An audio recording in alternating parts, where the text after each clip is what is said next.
By the time you reach the end of this video, you'll have access to the answers of the 15 biggest questions that Mighty Doom players ask. Knowing these answers will help you be the best and strongest player that you can be, and there's a lot to learn in today's video, so here we go.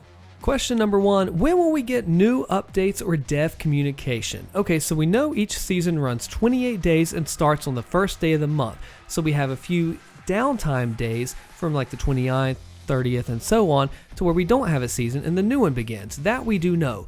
We had expected there to be a map or a new chapter at the beginning of each season, but those seem to be a little staggered. We got the UAC facility almost a week earlier or so than the next season that dropped, so we're unsure there. Based off of the information we do know, I'm hoping we at least get a new chapter at least once a month or so, maybe some new game modes thrown in. That way it's not just power creep and new chapters doing, the same type of thing, but adding new games and event types. This is speculation, of course. We need a roadmap to show us what the devs have planned for the future, but we can go off the past information to try to predict the future, like the stock market, but we never know for sure. Number 2, why doesn't an ad play when I click on the ad on dying? Is it the game's fault? No, this is most likely an ad server issue.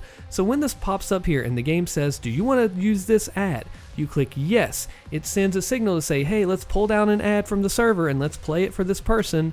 Now, this doesn't always work. Now, I am in the USA. I have never had this ad issue. I have seen one person who is also in the USA on the West say that he has had the issue. Usually it's been people from non-USA countries, all based on what ads the game has that they can send to you.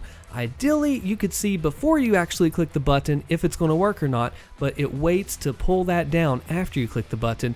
Kind of like Clash of Clans does with their revenge system. It's not optimal, but it's what you have to do to make the game run the best way that it can. Question number 3, what about these 3-minute long ads? Do I really have to sit through all of them? No, you don't. If you have an obnoxiously long ad, all you have to do is look at it. You'll see reward granted in the top right hand corner, and you can click the top left, click it a couple times, done again, click, and you'll go past it. You do not have to wait the full length of time. It is one of those really long ads. Number 4, do I need epic gear to beat the game? No, actually you could erase epic gear from the entirety of the game and just have rare as the top tier, and you could get to the end of this game free to play. You do not need epic gear. We actually don't need it in the game right now. Now it does help for farming, but it is not needed to actually beat the game. You can pretty much beat the game on uncommons if you're good enough and you have a lot of persistence.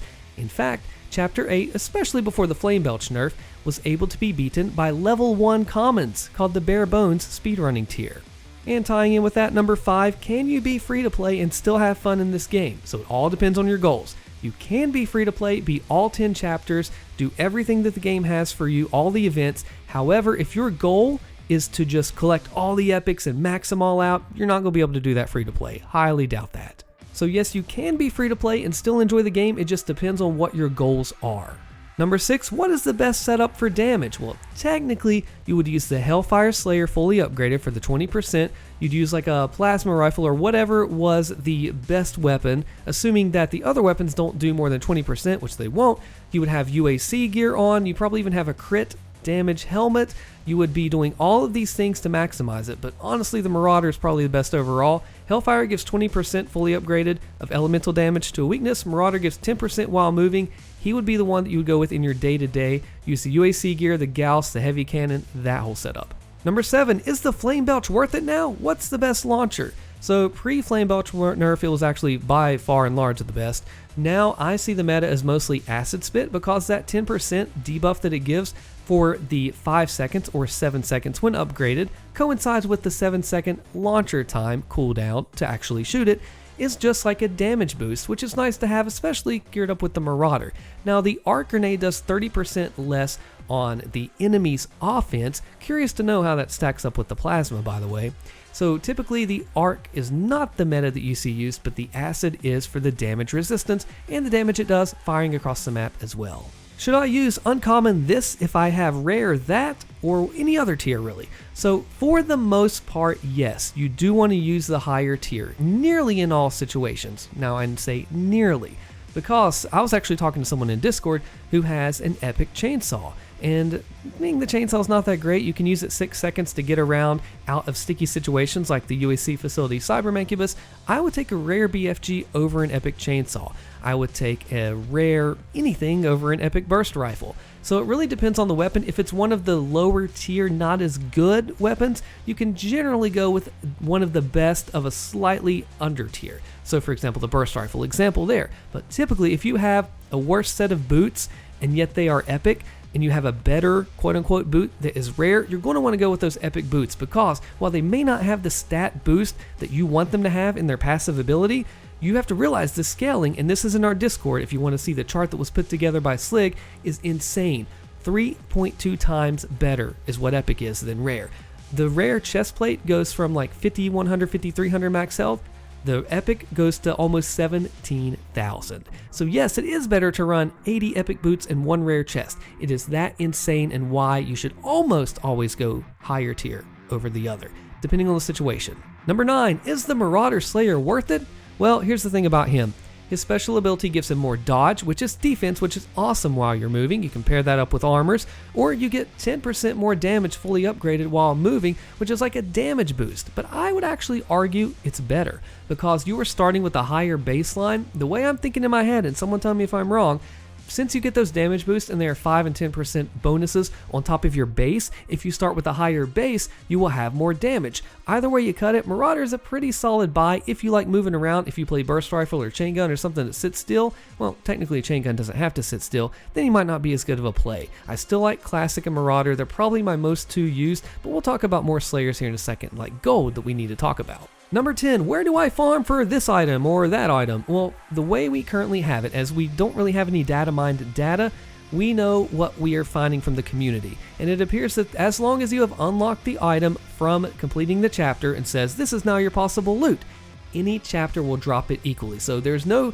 chapter that says this is better for the heavy cannon, this is better for UAC boots. You just do the one that you want to farm in general and make it work from that. Number 11, should I farm 2 levels under me? I heard that it gives me better drops. This was actually a theory that was going around on Reddit and Discord a while back, and I'm not a proponent of it. Now, the good part about farming 2 levels under is that it's easier, and sometimes you don't really get that much worse loot, so yeah, it can be worth it. But will it give you better drops? Nah, not necessarily. This was started and it was a thing that was tested for a while, but really when you're testing drops, you need a large sample size. You need literally 100 plus tests to really get a good accurate data set. And that's because this game is notorious, as odds are, for going on streaks. You might be like, I got 3 or 4 items in a row and one was a double. And then you're like, I just played 3, 4, 10 maps and I got nothing. So you need that large sample so we're not cherry picking data and we have a better idea of what gives what.